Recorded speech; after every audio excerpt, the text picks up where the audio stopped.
Hi everyone, welcome back to the channel. So guys, today we are going to discuss about study plan that can be followed over the next 90 days, which I actually call 60 plus 30 days study plan to crack RBI grade B. Now, why do we call it 60 plus 30 days study plan? 60 because we are expecting कि जो आपका phase 1 है यार वो कहीं ना कहीं 20th June right से 2nd जुलाई के बीच में होगा या 2nd जुलाई को होगा. Most expected date is 2nd July. So you have minimum 60 days here, right, before phase 1 is conducted, or 30 days you will get between phase 1 and phase 2. So that's why I'm calling it 60 plus 30 days integrated study plan. क्योंकि ऐसा नहीं है कि इन 60 days में हम सिर्फ phase 1 की तैयारी करें और बाद में 30 days में हम phase 2 की तैयारी करें. हमें एक integrated preparation करनी पड़ेगी. That is the only way we can crack RBI grade B exam by studying for the next 90 days. ठीक है, तो अब आगे जाने से पहले मैं आपको एक बहुत अच्छी चीज दिखाना चाहूंगा. If you are a serious RBI grade B aspirant you would love this thing.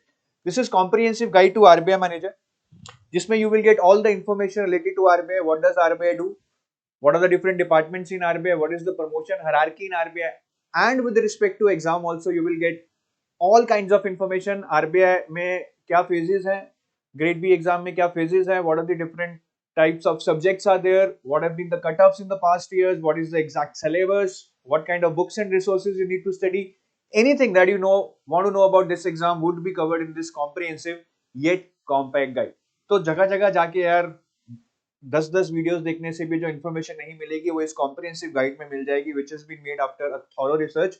इसको आज ही डाउनलोड करें and I can tell you that you will get a lot of motivation after watching, after reading this book, reading this guide.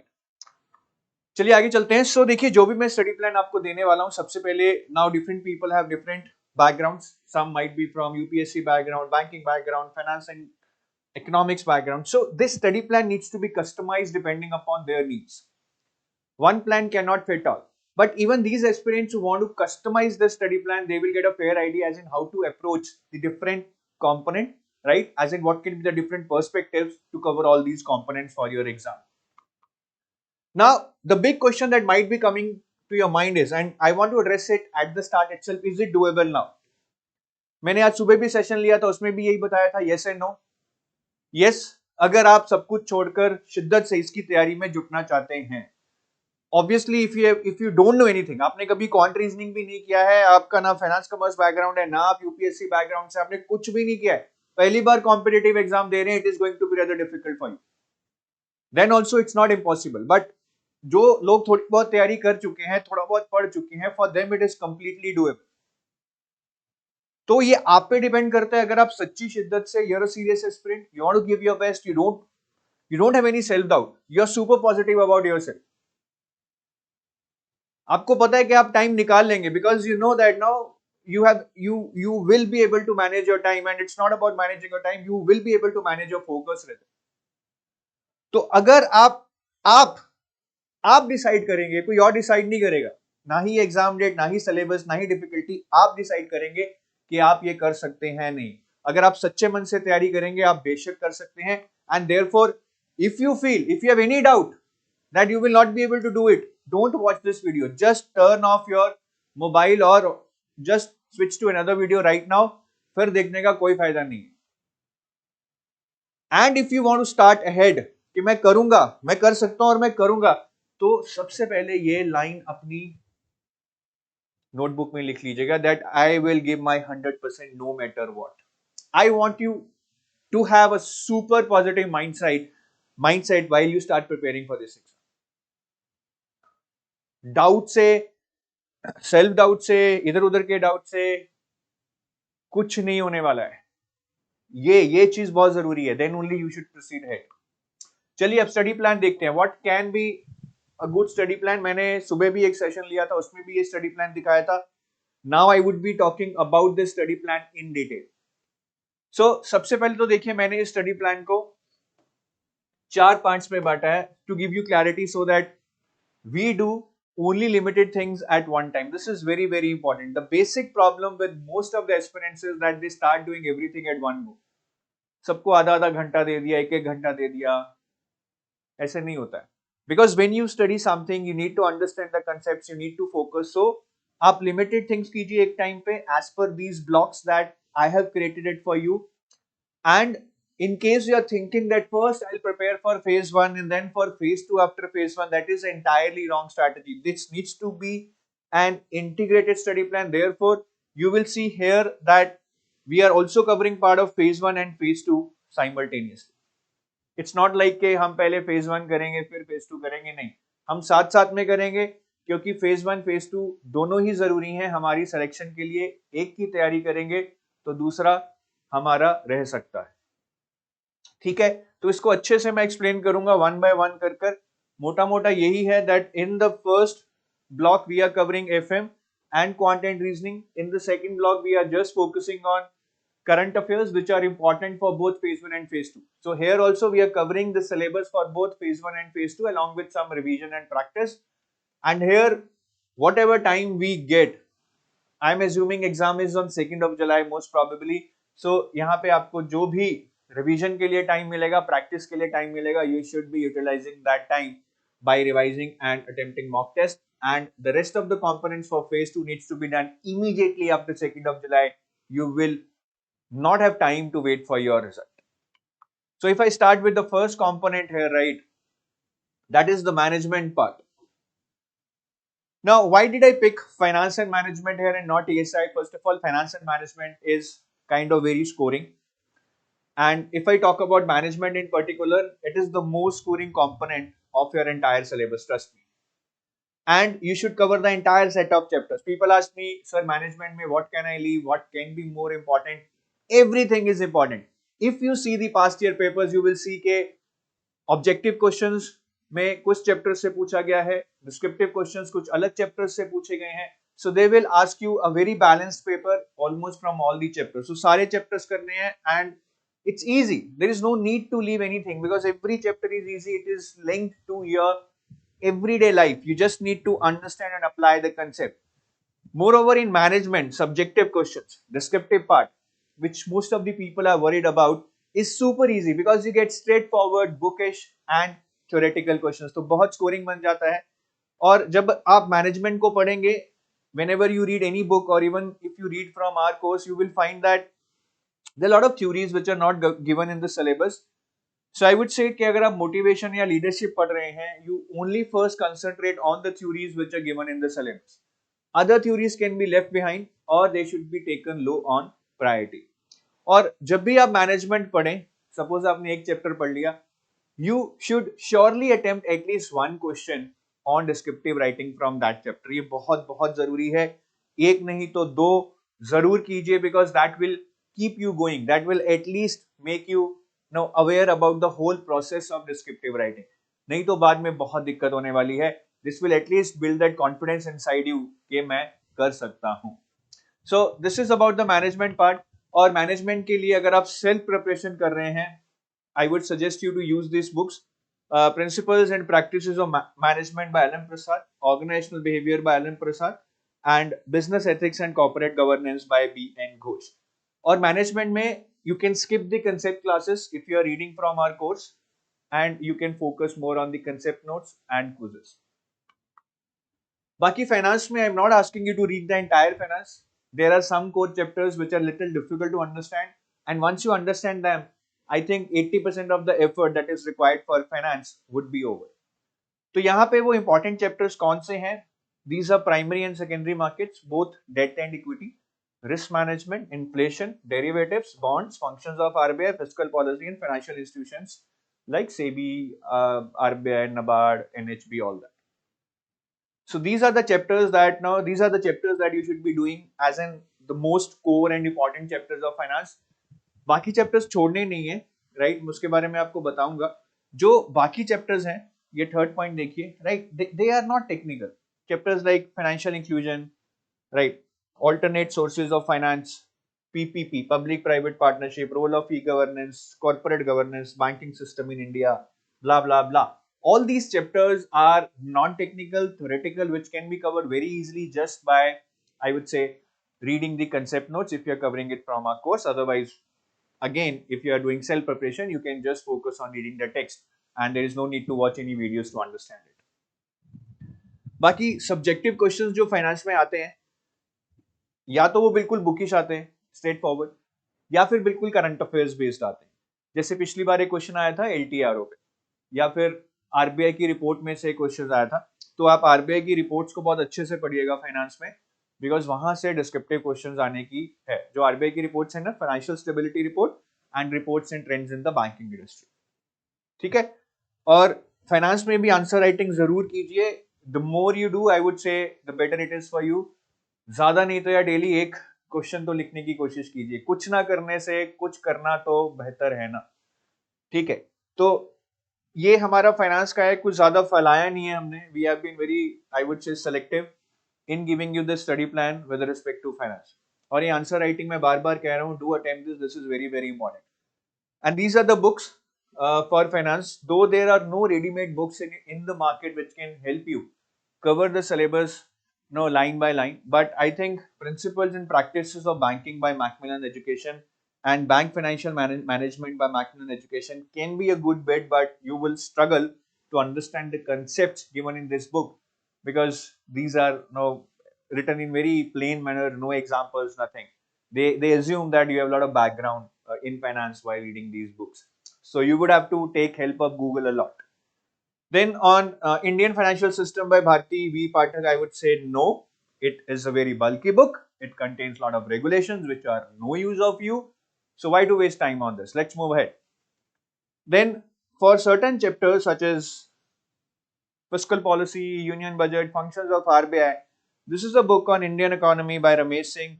Excellent book used by many civil services aspirants, but equally relevant for RBI grade B. तो आप इसको पढ़ सकते हैं उन chapters के लिए। अभी आते हैं क्वांट पे। नाउ इन द क्वांट, अगर you will try to cover all the chapters, I am dead sure that you will be able to just touch the basic level, which is of no use because exam में you will get tougher level variants. But क्या हमें सारे chapters करने की जरूरत है? The answer is no, because if you see the cut offs in the past years, right, they have never been more than 7.5। these are the cut offs since 2016। तो आपको कोई 15-20 नंबर नहीं लेने हैं और ना ही आ सकते हैं। 25 मिनट में आप 10-12 क्वेश्चन ही कर पाएंगे। So there is no need to cover the entire syllabus because you cannot even read the 30 questions there that will come in the paper.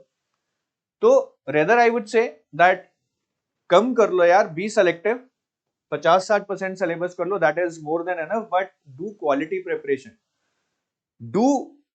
Do solve tough level questions on those chapters, do dig deep in those chapters.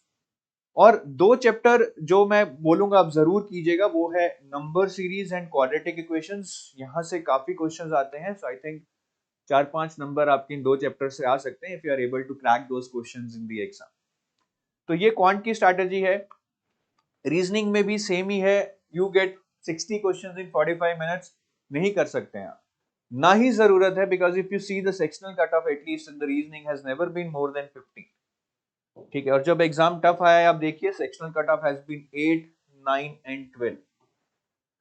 सो आप ना ही जरूरत है, ना ही आप 45 minute में 60 question कर पाएंगे। At the max you would be able to solve 25 questions. So again, I don't think you need to cover the entire syllabus. Be selective. जो भी टॉपिक्स आपके कंफर्ट जोन में हैं उनको कीजिए। अगर आपके पजल्स और सिटिंग अरेंजमेंट्स वीक हैं, I would say do not take risk on them. They are very hard to be a strong person in that. So rather rely on other chapters which can be mastered in shorter time, and there is a higher probability that you will get good marks from questions of those chapters such as blood relations, inequalities, coding, decoding। ये सारे chapters आप जल्दी जल्दी कर सकते हैं। Now coming on to the current affairs. So this is the first block. Now coming on to the second block from 21st May to 21st June. यहाँ पे हम करंट अफेयर्स पे फोकस करेंगे, and the current affairs that we are covering here, they will help you cover the current affairs for both phase 1 and phase 2। and you cannot separate your preparation for current affairs for phase 1 and phase 2। they need to be done in an integrated manner, ठीक है। तो अगर आप हमारे course में से prepare कर रहे हैं, part of EduTap batches, these are the 4 compilations you need to study on priority: current tab, schemes tab, reports tab, RBI in news tab। current tab actually covers your ESI, current affairs plus FM current affairs plus GA. Schemes tab covers all the schemes that were in news in that month. Okay. Reports tab cover all the reports that have been released in a particular month, and RBI News tab covers all the RBI notifications that have been released in that month. So all these are monthly compilations. अगर आप ये सारी monthly compilations for phase 1 I would से 3/5 के 5 महीने की कर लो तो बहुत बढ़िया है, but still if you are short on time, go for at least 3 months. Doing these 3 months can also give you a better opportunity to crack the GA section. या फिर एक ऑल्टरनेटिव है कि आप 3 महीने का बहुत अच्छे से कर लो, 4th 5th मंथ का थोड़ा बहुत कर लो, बहुत सारे MCQs कर लो ताकि उसमें से कुछ नंबर आपके आ जाए. For phase 2, I would say minimum 6 months and maximum 8 months. Many people will tell you go for 9 months or 12 months. That is not required. That is, I think, a lot of effort. A lot of effort is involved there. If you go for 9 or 12 months, that is not worth it. Rather, use that time to revise the current affairs for 6/8 months because that can give you better value for your effort. ठीक है, तो इसको अच्छे से करना है. That is for the people who are covering from the course, जो self preparation कर रहे हैं. ठीक है, उनके लिए सबसे पहले तो मैं बता दूं कि आप करंट अफेयर्स को न्यूज़पेपर में से कवर करने की कोशिश मत कीजिए. It's a very hard job. मतलब डेली न्यूज़पेपर पढ़कर खुद से न्यूज़ बनाना, कंपाइल करना, शॉर्टन करना बहुत मुश्किल है, और एमसीक्यूज भी नहीं मिलेंगे आपको. So you need to find some compilations, but compilations को ध्यान से यूज कीजिएगा बिकॉज जो बैंकिंग सेक्टर के एग्जाम्स की कंपाइलेशंस हैं, they will not cover things like reports or schemes because reports and schemes are not that much relevant for the banking exams. अगर आप UPSC magazines, compiled magazines को use कर रहे हैं like say by दृष्टि IAS और vision IAS, तो वहां से आपको दिक्कत आ सकती है that they will cover reports and schemes from conceptual angle and not from factual angle. So इसका थोड़ा ध्यान रखिएगा. Otherwise अब सेल्फ प्रिपरेशन कर रहे हैं तो कुछ कंपाइल सोर्स तो यूज करनी ही पड़ेगी. You can go for this kind of magazines. और करंट अफेयर्स को जितना पढ़ें उससे भी ज्यादा रिवाइज करें. रिवीजन बहुत जरूरी है. मैं बार बार कह रहा हूँ, current affairs is not about gaining knowledge, it's about retaining them. So उसको अच्छे से रिवाइज करते रहिएगा. और अगर आप स्कीम्स को सेल्फ प्रिपरेशन से कवर कर रहे हैं, एक ही ब्रह्मास्त्र है. That Brahmastra is that you have to read scheme in news. In news मतलब कोई भी स्कीम हो, irrespective of in which year it was launched, as long as it is in news, 6 to 9 months, right, or 6 to 8 months for phase 2 before your exam. और news में कहां पे? PIB, press information bureau या हिंदू, इन दोनों channels पे कहीं भी अगर वो स्कीम न्यूज पे आ गई 6 to 9 months before your exam, irrespective of when it was launched, you would have to cover that scheme. You would have to cover that scheme. And for smart coverage of reports, do not try to cover any damn report that is coming here and there. Try to be very selective. I think you can focus on the reports released by national and international bodies of stature, जो कि बड़े बड़े नाम हैं. For example, अगर मैं international level की बात करूं तो IMF, world bank, OECD, ADB, UN, UNESCO, UNICEF. और नेशनल लेवल पे बात करूं तो reserve bank of India, NITI Aayog, SEBI, ministry of finance. सो इन्हीं एंटिटीज की रिपोर्ट्स पे ज्यादा फोकस कीजिए. 80 to 90% chances are there that you would get questions from the reports released by these entities. और इन रिपोर्ट्स को अगर आप ओरिजिनल रिपोर्ट्स को पढ़ेंगे, they are very bulky, running into hundreds of pages that you cannot do. So the best thing is that आप किसी भी newspaper में उस रिपोर्ट को सर्च कीजिए. जैसे हिंदू में सर्च कीजिए human development report, so there would be an article on it, और वहां से पढ़िए. It would just be 2 to 3 pages long and you would get the entire summary of that report, at least the important part from the examination point of view. I hope this is clear with respect to smart coverage of reports. Now practice quant and reasoning meanwhile during this part, because see, the quant and reasoning that you would have done here, you might not have got that confidence that now you can now solve difficult questions. So यहाँ पे हम और questions को practice करेंगे so that we are now very much confident कि यार हम crack कर लेंगे क्वांट रीजनिंग को, क्योंकि यहाँ पे बहुत लोग फंसते हैं. और 3 मॉक टेस्ट जरूर दीजिए. यहाँ पे mock test are very much essential to your preparation. See, knowledge is one thing, but that knowledge will only give you marks when you can apply that knowledge, that too in a constrained environment. जब time pressure है, mental pressure है, intuition पे जाना है, guess work करना है, all that you will learn only by giving mock test. But do give mock test only after you have prepared say 70% of your syllabus. Otherwise mock test will not give you any learning, rather it will dent your confidence. So this is about the block 2 here. ठीक है, बाकी जो लोग self prepare कर रहे हैं, जैसा मैंने बताया, आप कुछ बैंकिंग मैगजीन्स या यूपीएससी मैगजीन्स हैं जो, उनको यूज कीजिए. Apart from that what you can do is, अगर आप ओरिजिनल सोर्सेज से पढ़ना चाहते हैं, हिंदू को यूज कीजिए, PIB, Live Mint and RBI website. These are the 4 sources I think which can help you cover everything with respect to current affairs. कैसे करना है, कब करना है, इन चीजों से वो थोड़ा आपको रिसर्च करना पड़ेगा.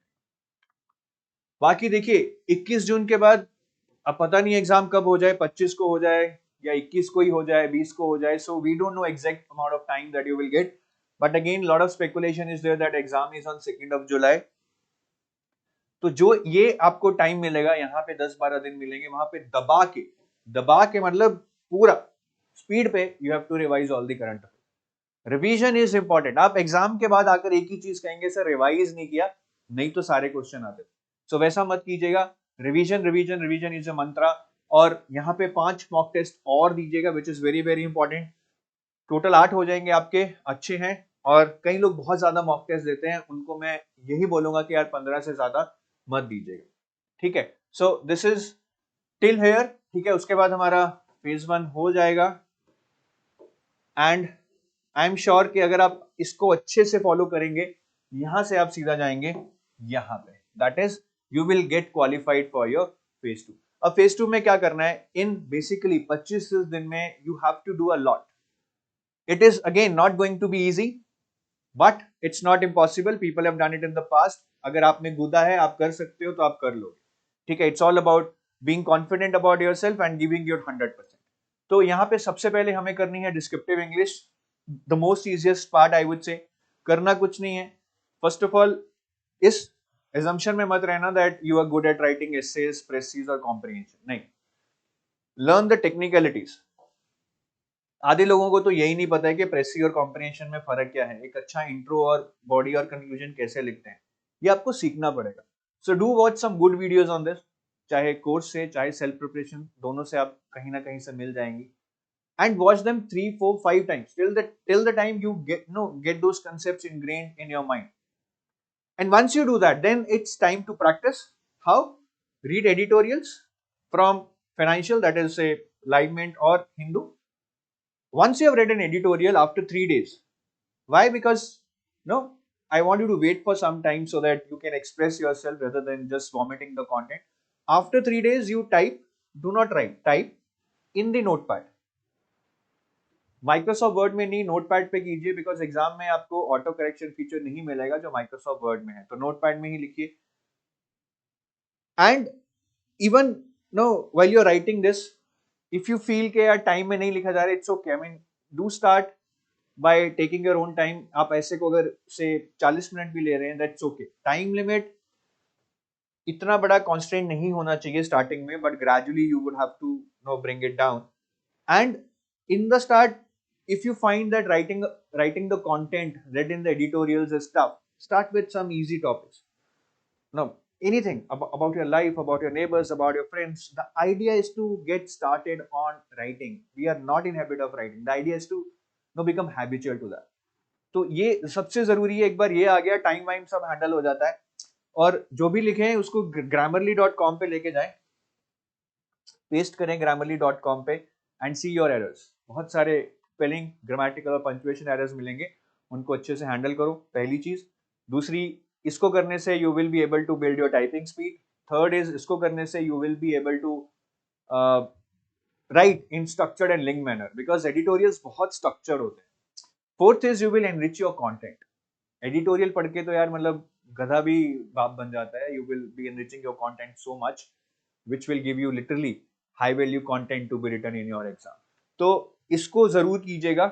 इन 25 दिन में डेली इस एक्सरसाइज को कीजिएगा, आधा पौने घंटे 1 घंटे की एक्सरसाइज है. I think you will love doing this. और फिर अगर हम बात करें ESI static की, which can be covered again within this short time, because in your exam ESI static doesn't have much weightage. Higher weightage is for current affairs. तो ESI static में I think the core chapters that you need to focus on is growth and development, monetary policy, fiscal policy, inflation, BOP, and maybe poverty alleviation and sustainable development. That is 2 other chapters you can add. In chapters को कीजिए, these are the core chapters. बाकी chapters can be quickly covered. ठीक है, ज्यादा descriptive point of view से important है वो, उनको छोड़ना तो नहीं है बट जल्दी जल्दी कर लेना. ठीक है, तो जो बाकी चैप्टर्स हैं, specially of social issues such as multiculturalism, gender issues, demographic trends, urbanisation, migration, blah blah blah, all these are mainly current oriented. इसमें से ऑब्जेक्टिव करंट क्वेश्चन आएंगे या डिस्क्रिप्टिव करंट बेस्ड क्वेश्चन आएंगे. स्टैटिक ज्यादा नहीं आएगा but फिर भी एक बार पढ़ लेना. और इकोनॉमिक्स में जो आपके डिस्क्रिप्टिव क्वेश्चंस आते हैं, they are mainly an integration of static and current. So here you need to be very smart. You need to attempt questions like this. ठीक है, अगर आप EduTab कोर्स में हैं तो आपको ऑलरेडी बहुत सारे हमने static plus current integrated questions दिए हुए हैं. Otherwise also, I mean, even editorials are kind of static plus current. You can find a lot of topics like this all over the internet and you can start attempting that. तो descriptive writing portion ESI में थोड़ा सा challenging हो सकता है, but I think it's all about practice and you will be able to handle that. और यहाँ पे न्यू करंट अफेयर्स जरूर कर लीजिएगा, ये मत छोड़िएगा, बिटवीन फेज 1 एंड फेज 2. ठीक है, एग्जाम से 1 हफ्ता पहले तक के जरूर करने हैं. ये नहीं सोचना कि एग्जाम तो पहले ही सेट हो गया होगा, 15 दिन पहले तक के छोड़ दो, नहीं. Just 1 week before the exam और till 1 week before the exam you should be doing your current affairs for phase 2. और आंसर राइटिंग मैं बार बार बोल रहा हूँ, करनी है, बहुत फोकस करना है. अल्टीमेटली 100 नंबर का पेपर आपका FM और ESI में, और 100 नंबर का डिस्क्रिप्टिव इंग्लिश अलग से आपको डिस्क्रिप्टिव ही है. मैनेजमेंट इजी है, बुकिश और थ्योरेटिकल क्वेश्चंस आएंगे. फाइनेंस में भी 2 क्वेश्चंस तो देखिए स्टैटिक से ही आ जाते हैं, वो आप कर लेंगे, बाकी थोड़े करंट बेस्ड होते हैं. ESI में करंट और स्टैटिक के होते हैं, तो ESI पे सबसे ज्यादा मेहनत करनी है. बाकी मैनेजमेंट और फाइनेंस में I think if you are clear on your concepts and you are able to recall. What is the major problem in descriptive writing is that you are not able to recall what you have read. एकदम blank हो जाता है दिमाग, point ही नहीं याद आते. So you need to work on that. Continuously revision कीजिए उसकी. अगर आप हमारे enrolled student हैं, for that you can use mind maps and summary sheets. They are literally, I would say, God's gift for you to increase your recall power. ठीक है, तो इस पे ध्यान दीजिएगा थोड़ा. और मॉक टेस्ट एंड में 5 मॉक टेस्ट दीजिए, 5 इंग्लिश के, 5 ESI के, 5 FM के. That is more than enough. ज्यादा है तो ज्यादा भी दे सकते हैं, बट आई थिंक क्योंकि mock test I want you to give like actual exam के, जो भी 5-6 घंटा है उसको बैठ के आप एक ही दिन में दें, तो 10 दिन निकालने उसके लिए I think would be tough for you. ठीक है, बाकी I am again telling you, सिर्फ पढ़ने पे ध्यान मत देना. Knowledge is not marks. Knowledge धरी की धरी रह जाती है if you are not able to retain it और we are not able to apply it. तो एप्लीकेशन बहुत बहुत बहुत जरूरी है. ठीक है, so that's it guys from my side. मैं जाते जाते एक ही और चीज रिपीट करवाना चाहूंगा आपको. I am not sure what is your state of mind, but I want you to be here. I want all of you to be here to feel like this, that I will give my 100% no matter what. No matter what. मुझे पता है दिक्कत आएगी, बहुत दिक्कत आएगी, रोना भी आएगा बीच में कि हमने तैयारी शुरू ही क्यों की. बट आई थिंक मैं वही लाइन एक रिपीट करूंगा, मैंने सुबह भी सेशन में रिपीट की थी. जो पानी से नहाएगा वो लिबास बदलेगा, जो पसीने से नहाएगा वो इतिहास बदलेगा. Now it is upon you, आप क्या करना चाहते हैं, और मुझे कमेंट सेक्शन में जरूर लिख के बताइएगा अगर आप रेडी हैं इस एग्जाम को देने के लिए, कि आई will give my 100% no matter what, because that will define your future. So do let me know by typing in the comment section. I will give my 100% no matter what. Have a nice day. Thank you. Jai Hind. Bye-bye.